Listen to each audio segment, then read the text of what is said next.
Hi అండి, welcome to KSR వంటలు. ఈరోజు మనం చేసుకోబోయే రెసిపీ బాదం మిల్క్ షేక్ అండి. ఈ వేడి వేడి సమ్మర్లో కూల్గా శరీరానికి శక్తిని ఇస్తుంది, బలాన్ని ఇస్తుంది. ఇంకెందుకు ఆలస్యము, మనం ప్రాసెస్లోకి వెళ్ళిపోదాం. బాదం మిల్క్ షేక్ తయారు చేసుకోవడానికి నేను 1/2 కప్పు వరకు బాదం తీసుకుంటున్నానండి. ఇవి 40 ఉంటాయండి. ఇవి వేడి నీళ్ళలో నానబెట్టుకోవాలనుకుంటే ఒక 1/2 అవర్ సరిపోతాయండి. తొక్క తీసుకోవడానికి వీలుగా వస్తాయి. నేనైతే ఇక్కడ ఒక గిన్నెలో తీసుకుంటున్నానండి. 2 అవర్స్ వరకు నానబెట్టుకోవాలండి. బయట అయితే ఒక గిన్నెలో తీసుకొని వాటర్ పోసుకొని నానబెట్టుకోవాలండి. ఈ వేడి సమ్మర్లో బాదం మిల్క్ షేక్ చేసుకోవడం వలన పిల్లలు కానీ పెద్దవాళ్ళకి కానీ చాలా శక్తిగా ఉంటుందండి. చల్లగా కూల్గా ఉంటుందండి. చాలా హ్యాపీగా తాగుతారండి పిల్లలు. ఎవరైనా ఇష్టపడతారు. మూత పెట్టేసుకోవాలండి. తీసుకున్న బాదాన్ని అన్నీ తొక్క తీసి పెట్టుకున్నానండి. ఇలా మొత్తం అన్నిటినీ నీట్గా తొక్క తీసేసి పెట్టుకోవాలండి.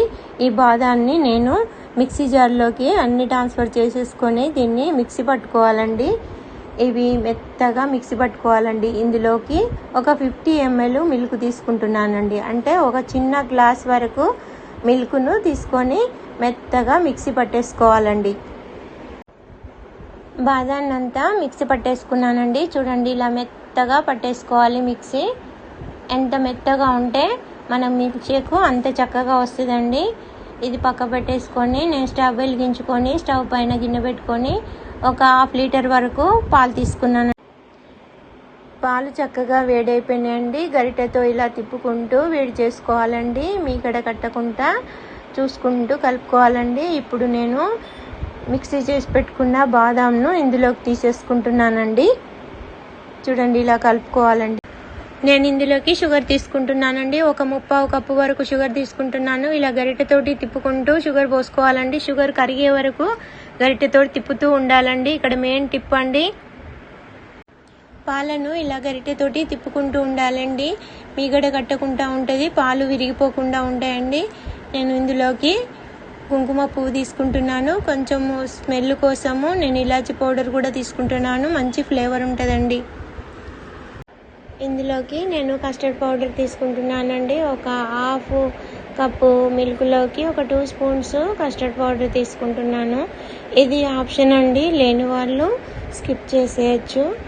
నేను ఒక 2 స్పూన్స్ తీసుకొని కలర్ఫుల్గా ఉంటుంది, మిల్క్ షేక్ బాగుంటుందని తీసుకుంటున్నానండి. ఇది ఉండలు కట్టకుండా కలుపుకోవాలండి. ఇలా స్లోగా కలుపుకోవాలండి. కస్టర్డ్ పౌడర్నంతా ఇలా ఉండలు లేకుండా మొత్తం ఇలా కలుపుకోవాలండి. ఎక్కడ ఏ ఉండ లేకుండా దీన్ని అంతా పాలల్లోకి తీసుకోవాలండి. మొత్తం పాలల్లోకి తీసుకొని దీన్ని అంతా గరిటెతోటి తిప్పుకుంటూ కలుపుకోవాలండి. స్లోగా కలుపుకుంటూ తిప్పుకోవాలండి, ఆపకూడదండి. ఎందుకంటే అంతా ఉండలుగా కడుతుందండి. ఇక్కడ మెయిన్ టిప్ అండి, ఈ కస్టర్డ్ పౌడర్ తీసుకున్నాక కలుపుతూ ఉండాలండి. ఒక 5 minutes ఇలా కలుపుకోవాలండి. స్లోగా ఇలా తిప్పుకుంటూ కలపడం వల్ల ఎక్కడ ఉండలేకుండా మిల్క్ షేక్ చాలా చక్కగా వస్తుందండి. ఇలా కలుపుకోవాలండి. ఒక 5 minutes తర్వాత స్టవ్ ఆఫ్ చేసేసుకోవాలండి. అంతే అండి, బాదం మిల్క్ షేక్ రెడీ అయిపోయింది. ఇది నేను డీప్ ఫ్రిడ్జ్లో ఒక 1/2 hour ఉంచుకున్నానండి. ఈ కూల్గా ఉందండి, కూల్ అయిపోయింది. దీన్ని నేను గ్లాస్లోకి సర్వ్ చేసుకుంటున్నాను. ఇది పిల్లలు కానీ పెద్దవాళ్ళు కానీ ఎంతో ఇష్టంగా తీసుకుంటారండి. బాదం చాలా బలం అండి. ఈ సమ్మర్లో వేడి సమ్మర్లో కూల్గా చాలా బాగుంటుందండి. ఒంటికి బలాన్ని, శక్తిని ఇస్తుంది, నీరసాన్ని తగ్గిస్తుంది. చాలా బాగుంటుందండి. నాకైతే చక్కగా వచ్చిందండి. మీకు ఎలా వచ్చిందో కామెంట్ బాక్స్లో కామెంట్ చేయండి. ఇలాంటి మరిన్ని వీడియోస్ కోసము నా ఛానల్ని సబ్స్క్రైబ్ చేసుకోండి.